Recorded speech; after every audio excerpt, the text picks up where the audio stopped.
بسم اللہ الرحمن الرحیم۔ خلق الانسان ہلوعا۔ اللہ رب العزت ارشاد فرماتا ہے کہ انسان کو بڑا بے صبرہ پیدا کیا گیا ہے۔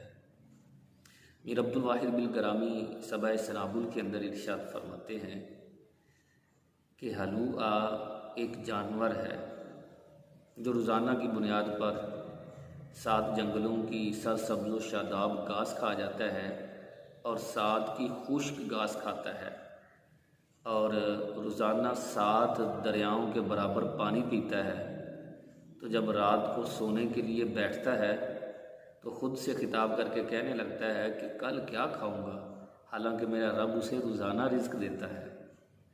تو فرمایا انسان اس جانور کی طرح بے صبرہ ہے جو روزانہ اتنا کھا بھی لیتا ہے لیکن پھر بھی اللہ تعالیٰ کی ذات پر کوئی توکل نہیں کرتا۔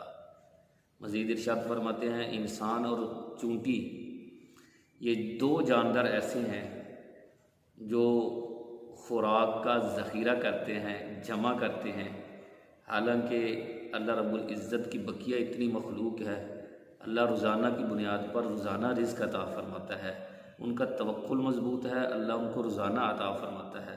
اور اللہ رب العزت نے موسیٰ علیہ السلام سے ارشاد فرمایا موسیٰ فکر معاش نہ کرنا جب تک تمہیں یقین نہ ہو جائے کہ میرے رزق کے خزانوں میں کمی آ جائے گی، اور سنو میرا رزق کا خزانہ جو ہے یہ کبھی ختم ہونے والا نہیں ہے، لہذا میں اپنے بندوں کو ہمیشہ نوازتا رہوں گا۔ اللہ کی ذات پر توکل کرنا سیکھیں۔ حضرت فتح موصلی رحمۃ اللہ تعالی علیہ بیان کرتے ہیں کہ میں حج کے لیے نکلا، حج کر کے واپس آیا تو راستے میں میری ایک نوجوان سے ملاقات ہوئی جو صحیح معنوں میں بھی جوان بھی نہیں تھا اور بچہ بھی نہیں تھا۔ میں نے اسے ایک جنگل کے اندر دیکھا کہ اس کے پاس کھانے کے لیے کھانا نہیں ہے اور سوار ہونے کے لیے سواری بھی نہیں ہے۔ میں اس نوجوان کے پاس گیا تو میں نے کہا کہ آپ کے پاس زاد راہ کیا ہے، توشہ دان کیا ہے، سواری کہاں ہے؟ تو آپ کے اس سوال پر اس نوجوان نے کہا کہ میرا زاد راہ میرا یقین ہے اور میری سواری میرے دونوں پاؤں ہے۔ تو حضرت فتح موصلی رحمۃ اللہ تعالی علیہ نے کہا کہ میری مراد کھانے سے ہے کہ آپ کہاں سے کھاتے ہیں؟ تو اس نوجوان نے ایک بڑا سونا جو ہے وہ سوال کیا اور بڑا سونا جواب بھی دیا، دل میں بٹھانے والا وہ سوال اور جواب ہے۔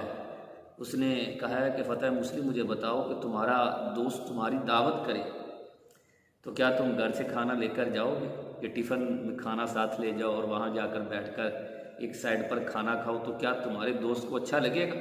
کہا نہیں، یہ تو برا لگے گا۔ تو آپ نے فرمایا پھر میں تو اپنے کرم والے رب کے ہاں مہمان تھا، تو کیا میں کھانا ساتھ لے کر جاؤں؟ جو میرا رب سارے کائنات کو رزق عطا فرما رہا ہے، تو مجھے جب بھی بھوک لگتی ہے میرا کرم والا رب مجھے نوازتا ہے، مجھے کھانا کھلا دیتا ہے۔ انسان جب توکل کے درجے پر فائز ہوتا ہے تو پھر اللہ بھی اسے نوازتا ہے۔ حل من مزید کا نعرہ جو ہم لگاتے ہیں کہ حل من مزید مطلب اور مال اور مال اور مال، یقین مانے اس کی انتہا نہیں ہے۔ ایک سونے کی وادی آ جائے تو دوسری کی طلب، دوسری آ جائے تو تیسری کی طلب ہے۔ اپنے آپ کو محدود کر کے اللہ کی عبادت کی طرف لے آئیں، اور جتنا زیادہ ہم رب کے قریب ہوتے جائیں گے اتنی زیادہ یہ زندگی پرسکون ہوتی جائے گی اور اگلا جہان ہمارا اتنا ہی زیادہ بہتر ہوتا جائے گا۔ اللہ ہم سب کو عمل کی توفیق عطا فرمائے۔